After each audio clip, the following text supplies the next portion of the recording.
ಈಗ ಇಸ್ರಾಯೇಲ್ ಮೇಲೆ ಇರಾನ್ ಪ್ರತಿಕಾರವನ್ನ ತೀರಿಸಿಕೊಳ್ಳಬೇಕು ಅಂತ ಹೇಳಿ ಪ್ರತಿಕಾರದ ದಾಳಿಯನ್ನು ಕೂಡ ಮಾಡಿದೆ. ಬೆನ್ ಗುರಿಯನ್ ಏರ್ಪೋರ್ಟ್ ಏನಿದೆ ಅದರ ಮೇಲೆ ದಾಳಿ ಮಾಡುವಂತಹ ಸಾಧ್ಯತೆ ಹೆಚ್ಚಾಗಿ ಕಾಡ್ತಾ ಇದೆ.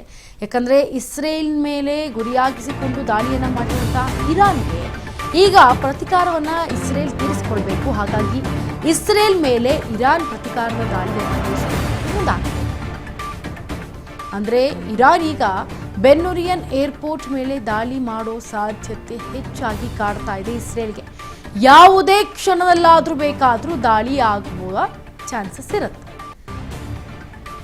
ಈಗ ಇಸ್ರೇಲ್ ಮುನ್ನೆಚ್ಚರಿಕಾ ಕ್ರಮವಾಗಿ ಸೈರನ್ ಅನ್ನ ಮೊಳಗಿಸಿದೆ.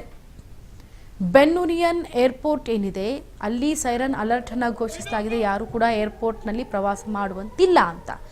ವಾರದ ಹಿಂದೆಯಷ್ಟೇ ಏರ್ಪೋರ್ಟ್ ಮೇಲೆ ಇರಾನ್ ದಾಳಿ ಮಾಡಿತ್ತು. ಇದೀಗ ಮತ್ತೆ ದಾಳಿ ಮಾಡುವ ಸಾಧ್ಯತೆ ಇದೆ. ಹಾಗಾಗಿ ಸೈರನ್ ಅನ್ನ ಮೊಳಗಿಸಿದ್ದಾರೆ ಇಸ್ರೇಲ್ಗರು. ಇನ್ನು ಜೆರುಸಲೆಂನಿಂದಲೇ 40 ಕಿಲೋಮೀಟರ್ ದೂರದಲ್ಲಿರುವಂತಹ ಏರ್ಪೋರ್ಟ್ ಇದು.